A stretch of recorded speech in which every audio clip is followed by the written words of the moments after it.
Dalam teologi Islam, sifat-sifat Allah menjadi landasan penting dalam memahami konsep ketuhanan. Salah satu metode yang berkembang dalam memahami sifat-sifat Allah adalah metode sifat 20. Metode ini dikenalkan oleh ulama Asy'ariyah dan Maturidiyah dan digunakan secara luas di kalangan masyarakat Ahlussunnah wal Jamaah atau yang lebih dikenal Sunni, khususnya di Nusantara.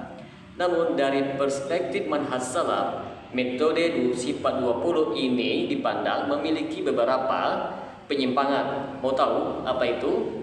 Bagi teman-teman sekalian yang penasaran dengan pembahasan kali ini, maka tonton terus video ini hingga selesai agar kita menemukan fakta yang sebenarnya.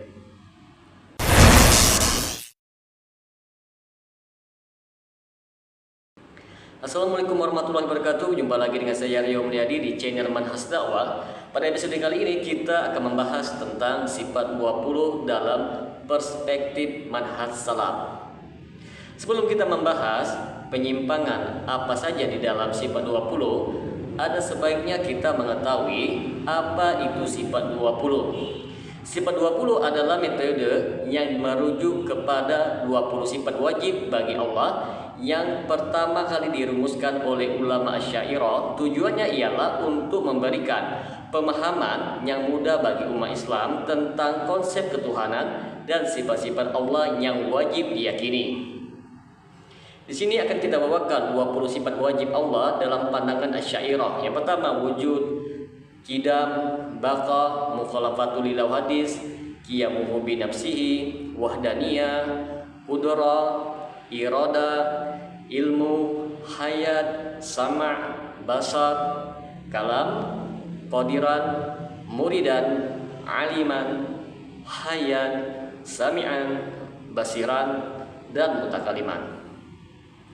Metode sifat 20 menekankan sifat-sifat tersebut untuk menjelaskan konsep tauhid dalam ilmu kalam atau teologi Islam. Dari sudut pandang manhaj salaf, ada beberapa hal yang dianggap sebagai penyimpangan dalam metode sifat 20. Di antaranya ialah yang pertama, pembatasan sifat Allah Subhanahu wa taala.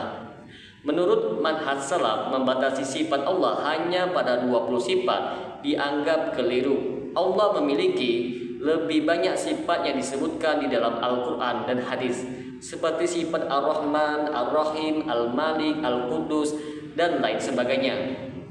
Oleh karena itu, manhaj salaf menganggap bahwa membatasi sifat-sifat Allah pada 20 sifat tidak mencakup semua sifat yang telah Allah tetapkan untuk dirinya. Yang kedua, metode akal atau filsafat dalam menentukan sifat Allah.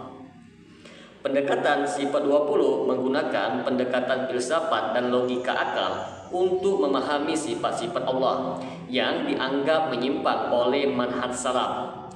Menurut Salafiyah, pemahaman tentang sifat Allah harus merujuk langsung kepada Al-Quran dan hadis dengan tanpa tafsir tambahan yang tidak sesuai dengan teks aslinya.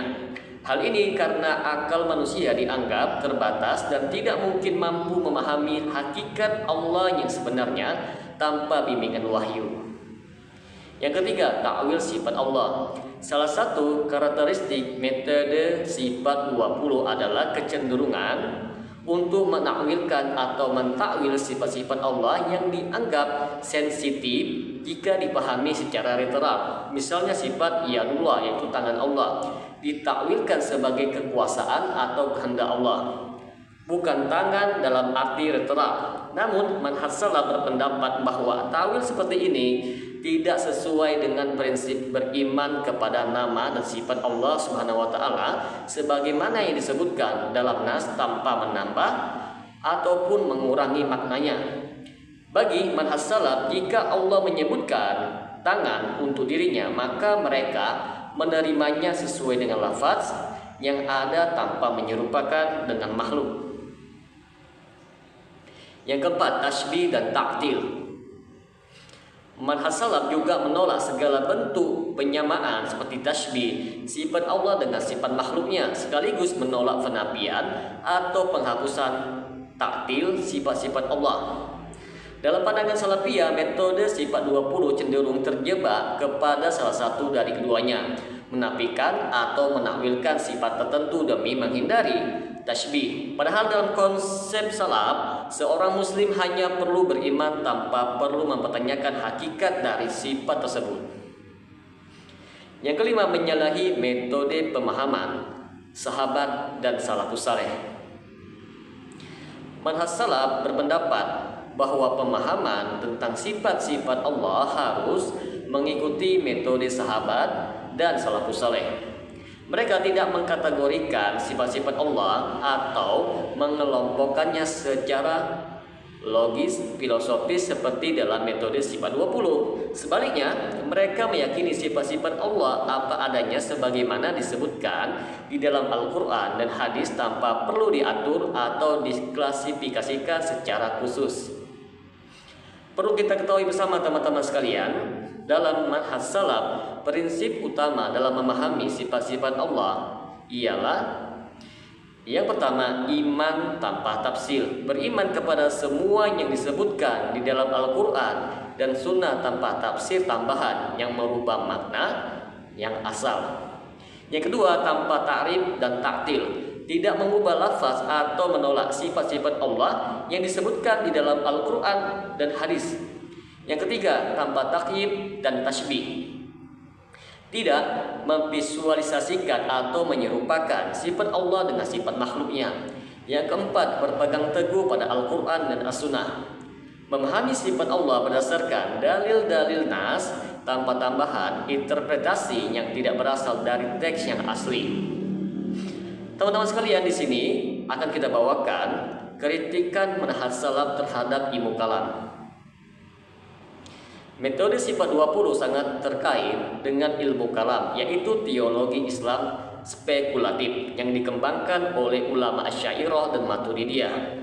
Dalam pandangan manhaj salaf, ilmu kalam dianggap sebagai bentuk filsafat yang mengedepankan logika dalam memahami konsep ketuhanan.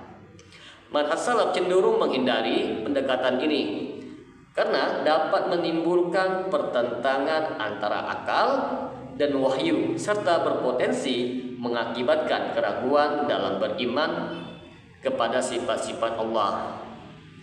Manhaj salaf memandang bahwa menggunakan ilmu kalam untuk memahami Allah berarti telah mengambil jalan yang berbeda dari jalan yang ditempuh oleh para sahabat dan salafus saleh yang beriman kepada Allah dan sifat-sifatnya tanpa mencari tahu bagaimana atau mentakwil sifat tersebut. Maka dapat kita simpulkan di sini teman-teman sekalian, penyimpangan sifat 20 menurut manhaj salaf lebih mengacu kepada pendekatan filsafat dan metode akal yang digunakan dalam memahami sifat-sifat Allah Subhanahu wa taala. Manhaj salaf menekankan pentingnya kembali kepada Al-Quran dan hadis serta menjauhi ilmu kalam dalam memahami sifat-sifat Allah, karena Allah lebih mengetahui tentang dirinya.